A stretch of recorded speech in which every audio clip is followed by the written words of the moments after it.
Shine Quilt block, which it's all about shining. The pattern for the Live Well Live Strong quilt is right here. You can get it at stitchesquilting.com, but the Live Well Live Strong quilt has 26 sampler quilt blocks that you put together to construct a quilt, and each of one of the quilt blocks are skill building, but they also have a meaning that's attached to health and wellness for us as women. And so as we make the quilt, we work on the different topics of health and wellness as we go ahead and create those. This quilt block right here is Shine, and this is the original size. That is the quilt that's over here behind me, but today we are working on the Shine quilt block that is for the foundation paper piecing Live Well Live Strong quilt. So this one is put together. It is 20 inches by 20 inches. So you have this many quilt pieces in a 20-inch space, and it's put together with foundation paper piecing. So we've got paper that is on there and is what's keeping this all together. So I am going to hi Jane, how are you? It's so good to see you. I absolutely love being with each and every one of you guys. And it's so fun to be so close on this journey to be finishing our Shine quilt block. Hi Liz, it's good to see you. It's just so nice to be here with every single one of you guys. So we're working on the Shine quilt block. I'm in Salt Lake City, Utah. Be curious to see where you guys are. And it's interesting to kind of work on these different things. I have everything kind of constructed and ready to put together for you today. The Shine quilt block. So as I mentioned before, we're sewing these together, and Liz has got her quilt top that's the 20 by 20 inches all completely put together, which I'm so proud of you, Liz. You're amazing. So I put these together. I have this on my design board. I'm going to show you a little bit more about this, and I will share with you some little tidbits of what's helped me shine during a difficult time in my life as I've been experiencing different things and what's kind of helped me shine. So let's go ahead and switch the camera, and I can't wait to get this quilt block done. So remember, we're once again with the Live Well Live Strong quilt. The quilt comes as a 60 by 60 inch twin king. Hi Linda, I got your email and it's so good to hear from you. I'm so glad you're here with us today.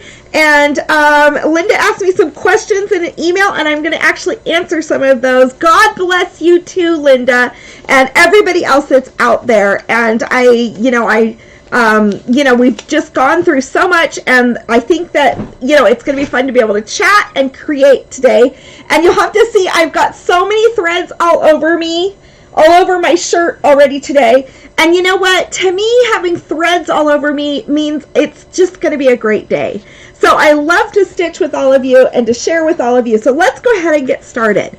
Now, when you have the Live Well Live Strong quilt, it also comes right now where you get the foundation paper piecing as a part of the actual pattern. So on this, you can see the foundation paper piecing. I print mine off on newsprint paper. So this is how everything looks. And then I go ahead and I put down what colors. Okay, let's go ahead and use this right here. I put down the colors with a pencil that I'm going to use for my fabric. So you can see here's navy. This is an aquamarine, a yellow, a marmalade, aquamarine, and a yellow. So I kind of put my pencil on there so I can mark down, but you guys mark down what colors you want. Liz says that she knew she had a good day if she used to have a lot of dog hair, but with one dog, not so much. Now it is thread. So Liz loves to train dogs and also, compete with dogs. And so, yes, Liz, and you have such a beautiful love of dogs and able to train them and be like a muse with your dog. So I really admire that too. So yes, there are good signs to having a great day. And so, yeah, there are fun things, isn't there? So, okay, so also in addition to this, for the foundation paper piecing, you have a sheet of paper here that says don't use this for foundation paper piecing. use this page to help you know how to place the block together. So I've got this laid out here, and you can see I've got just about this exact same layout as I've laid it out here on the design board. So side by side, let me go ahead and hold this to the side so you can see. I've got this section right here. This is a little tricky because that newsprint is so flimsy. I've got this section right here. I have these triangular sections right next to this little square in the center, which I've already sewn these together, and I've sewn on one piece of this. Remember, this was just a basic piece of fabric that is cut to that. So I go ahead and I pin it to that paper, and I lay it down to get ready to be constructed into everything. Once again, more triangles and then my side section. So let's go ahead and flip these over. I just wanted to show you how I got to this point. So let's look at what it is. What are some other signs to you guys? Maybe it might be if you bake, maybe having a bit of flour on you, maybe on your clothing. You never know. Now, I'm going to go ahead and flip these over so that we can see the colors that we have within this. Okay, so let's go ahead and I'm going to actually kind of rotate these around a little bit so we can see this back side as it's facing upward for you guys. Okay, so you can see that this is how we're going to construct this. I have already sewed on this one flap that was just a flimsy little piece like this, and I sewed these two pieces together. And this is where you're going to want to make sure you've got your center matched up, and then you're starting to build this out from there. So let's go ahead and take this. Remember, this was just a piece of paper that was completely yellow. It just had one color on it. And so I have one of my small pins in there.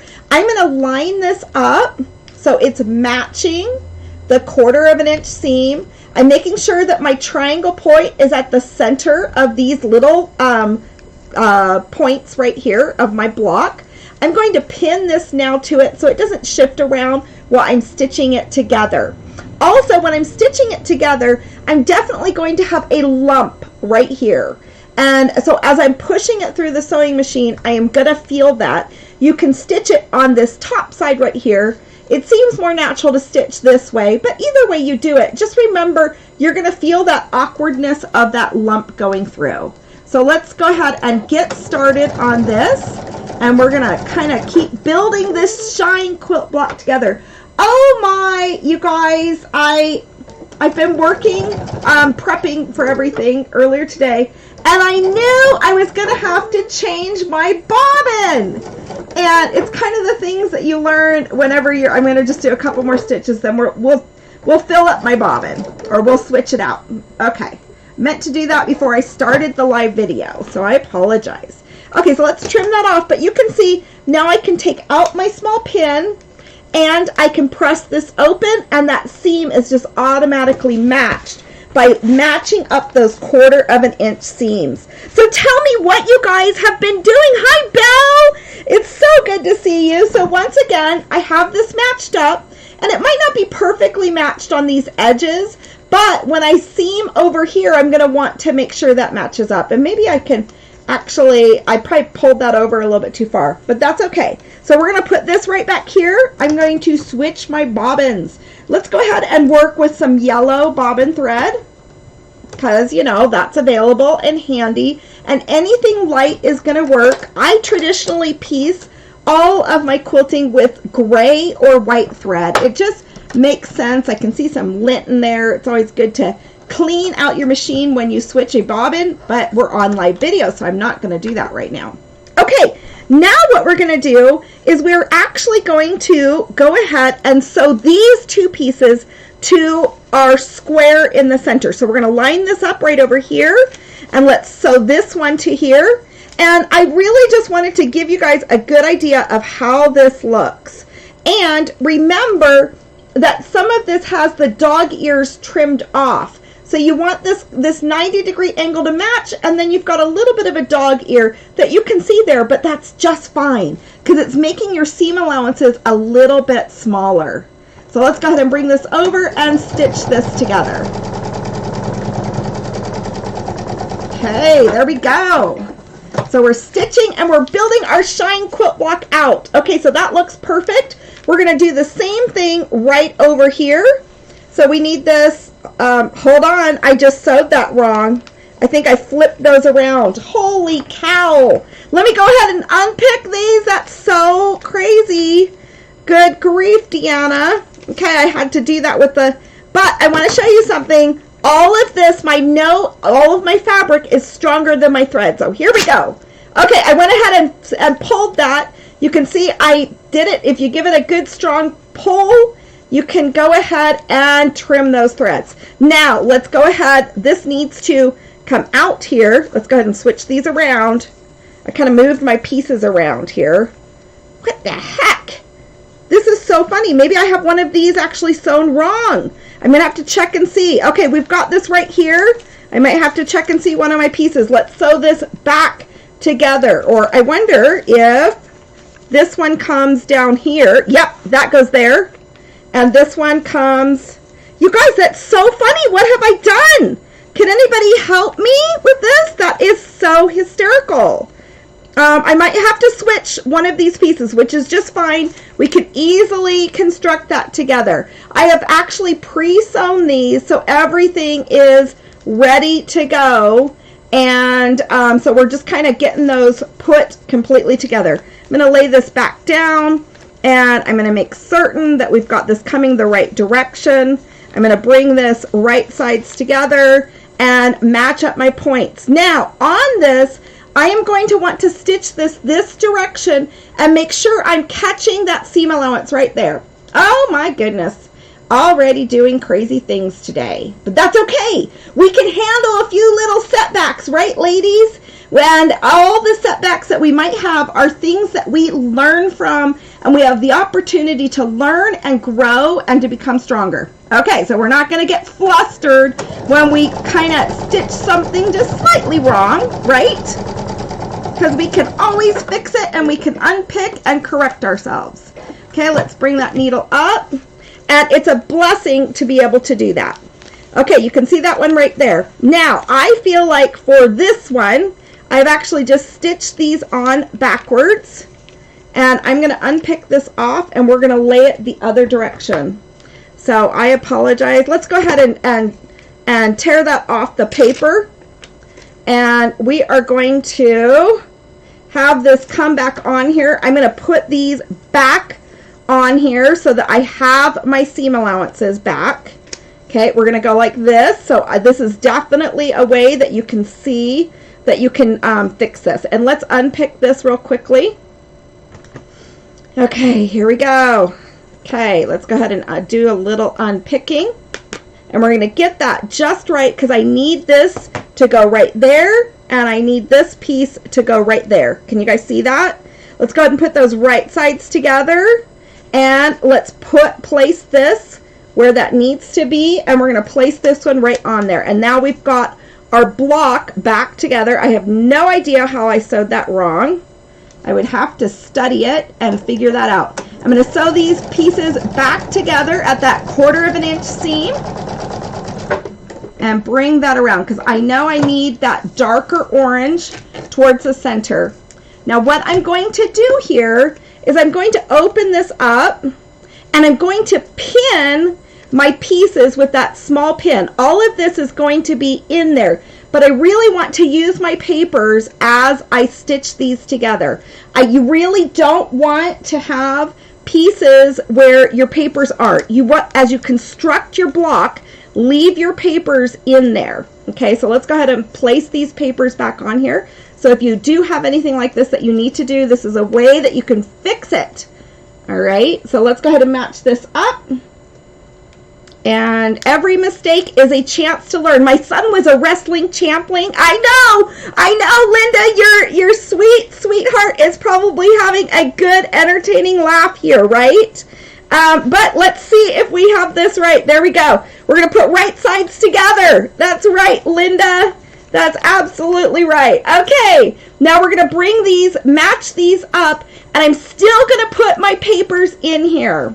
I'm still going to leave my papers in here as I stitch together because this paper is going, the foundation paper piecing is what keeps us together. So let's go ahead and take this. You're right, he would have a good laugh and have a good chuckle on that one, right? And I'm sure he is right now. Okay, here we go. So we're going to go ahead and open that up. So we now have this triangle that's coming right in here like this. Let's go ahead and give ourselves a good press.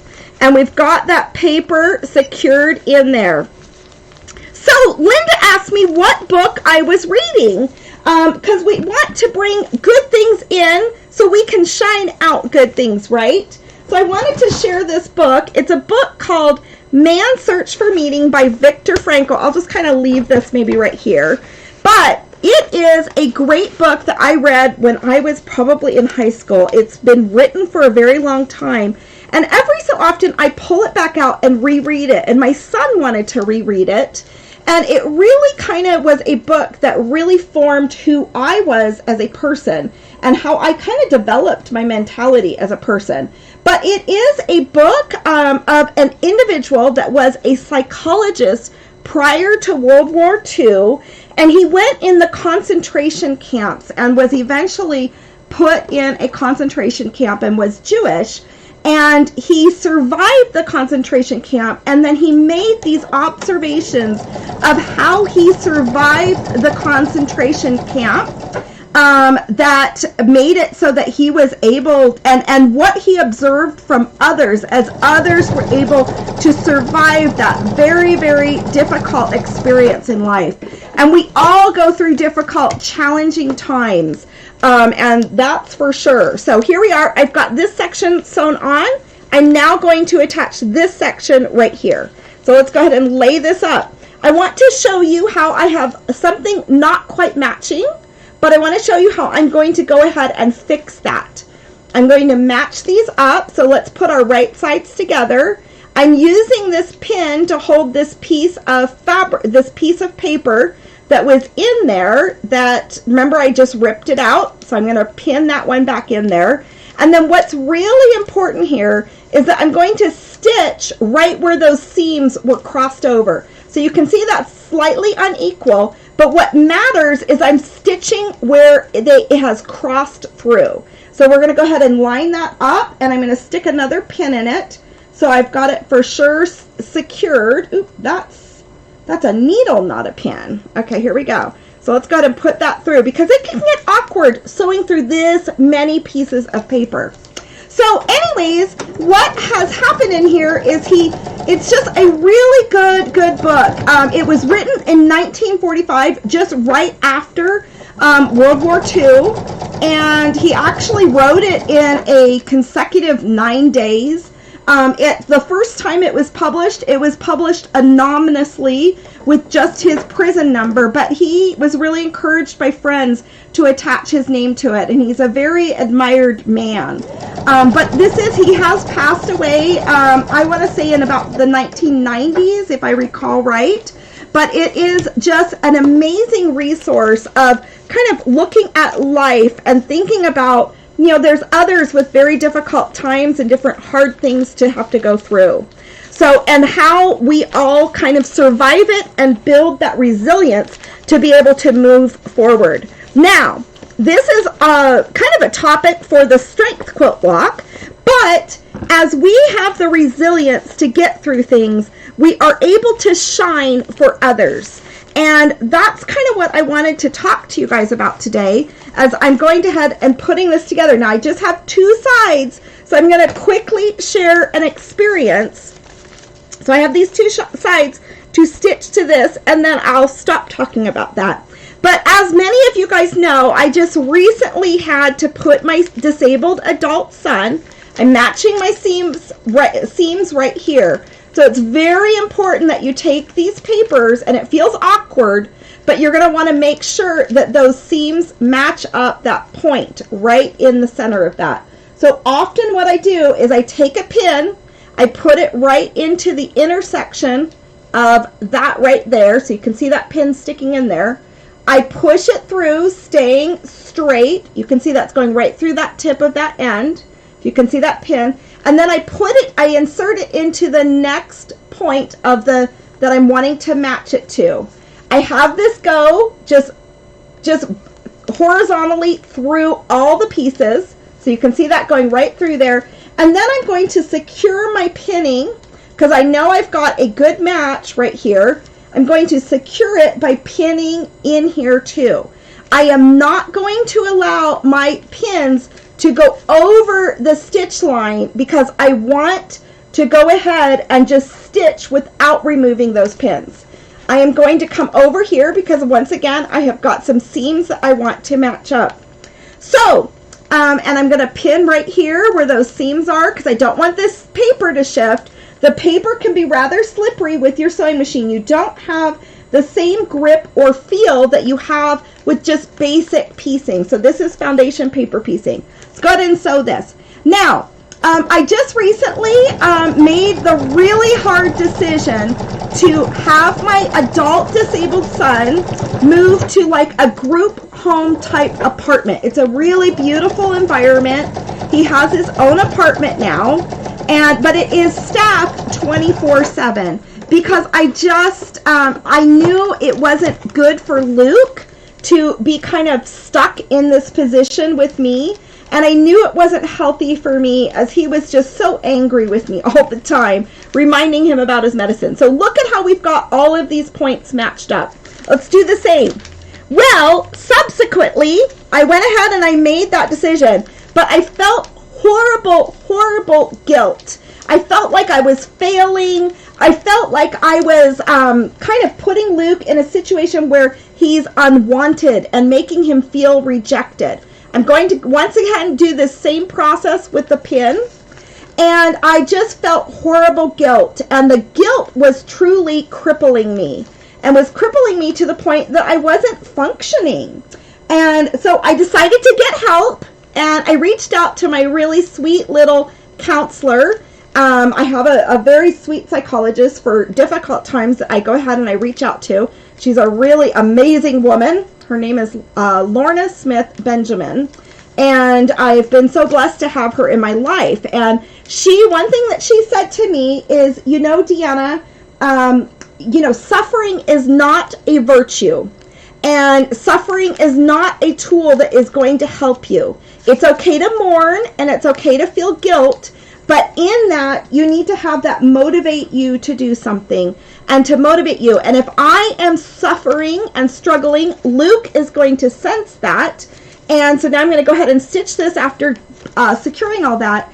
And he is not going to do well or to serve well, because I do have to say, I'm glad I've done this, because it is a hard transition for these disabled adults to be removed from their home that they've lived for forever, and then to go to a new environment. And I'm really glad, I think it was very compassionate to make this change while I'm still alive, so I can help him have the confidence to get through it and to make this change.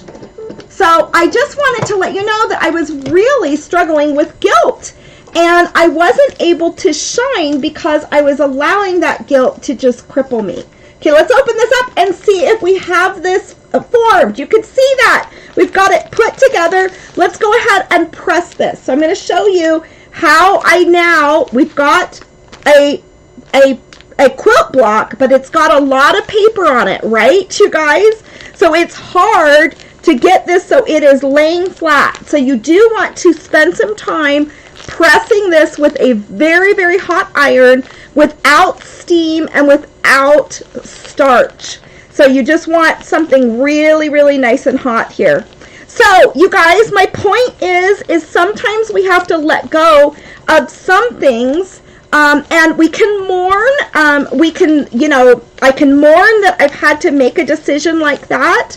I can do that, but I do have to put away the feelings that I have so I can function and be there for Luke, and to be there in a good way. So let's go ahead and flip around this camera. Isn't it wonderful to see this quilt block? It's amazing how precisely it comes through.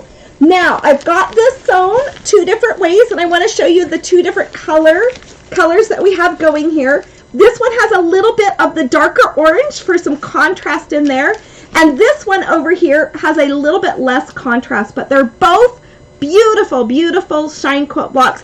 And I love seeing your shine quilt blocks. And I love seeing all of you guys shine as you shine so much light into my life. So you guys hang in there. And next week or on Friday, we are going to be constructing the strength quilt block and on building those resilience aspects in us. But we do want to be able to shine our light for others. So, and I know that as I shine, I can strengthen other people and my son and my family around me. You guys, I love you guys so much. I'll see you on Friday at noon, and we're going to be working on the strength quilt block, but we're going to be working on the large version for the original quilt. And then on next Monday, we'll be doing the pieces for the foundation paper piecing.